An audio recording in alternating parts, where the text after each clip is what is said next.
events like this, is just, for instance, for us, we are from Denmark, a small country in the north of the world, and events like this really makes it happen for us to break through. You can of course have a star in the Michelin Guide or 2 stars, but that's usually only get published within your city or your country. This one is international. The same things are with books, especially books provided by publishers like Phaidon, which will be in all corners of the world. It's a good way and a fantastic way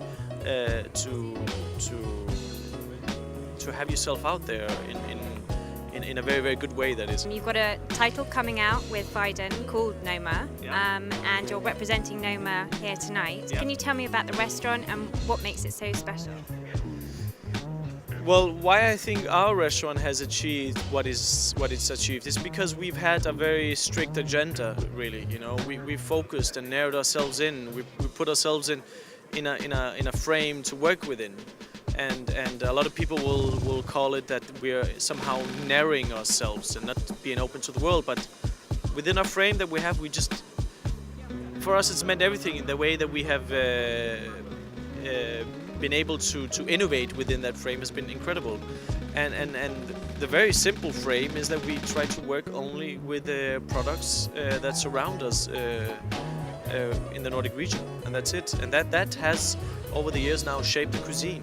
Books like Coco and also events like the World's 50 Best Restaurants are really important in showcasing the best new chefs that are up and coming through the ranks. Things like Michelin are fairly well established, and they only really recognise quite well established chefs, whereas a book like Coco and an event like this allows people to celebrate the chefs who are still just starting to make their names.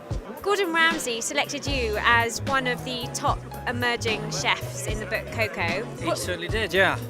It was a great surprise and a real honour to be in that book. It's a collection of some of the world's greatest young chefs, and to be amongst them was an honour. Very humbling, and it was, when the book came out, I was so proud to be in it. Who are you tipping for success tonight? Well, I hope Rennie and Noma do really well. I think for me the biggest thing about this event is the fact that it recognises that gastronomy is international, it's global, and it brings chefs from all over the world together. And normally what happens is we end up bumping into, spending time with each other, and we have to work, we have to make a presentation or something. Tonight there's no presentation, it's just enjoying it, and there's so much respect here between the chefs. I think this is where gastronomy has changed so much in the last 10 years. Everyone seems extremely excited about the entire event. There is a real buzz about it, and I think we've got a new venue this year. It's a bigger event. We've got more people here, more international chefs than ever. Yeah, there is a buzz. Yeah. Will we see many surprises? This is the year of the young chef. Yeah, that new generation of chefs is really stamping its mark this year. Alex, you were included in the book Coco. Shannon Bennett recommended you as one of the emerging chefs.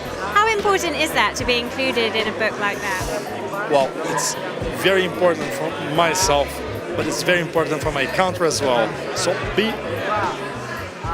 invited to be in a book like Coco. It's a gift of God for us. Shannon Bennett actually picked you as one of the best emerging chefs in the book Coco. Yeah. How important is a recommendation like that? Look, just to appear in the book Coco, I think, was amazing, and it chronicles what's happening at the time, and I think it got it right. And this S.Pellegrino is really, the top 50 is called the imagination because it's so important, because it's peer voted. It's not faceless men from a tyre company making arbitrary decisions. This is fairly transparent, and it's peer voted, and that's why it's so important. It'll become increasingly relevant.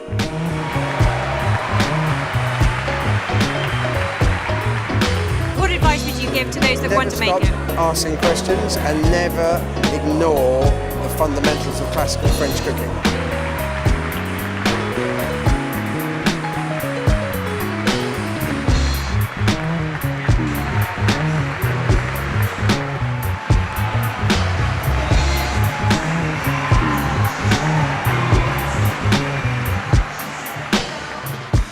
I think everybody on the list, could be #1 in my book.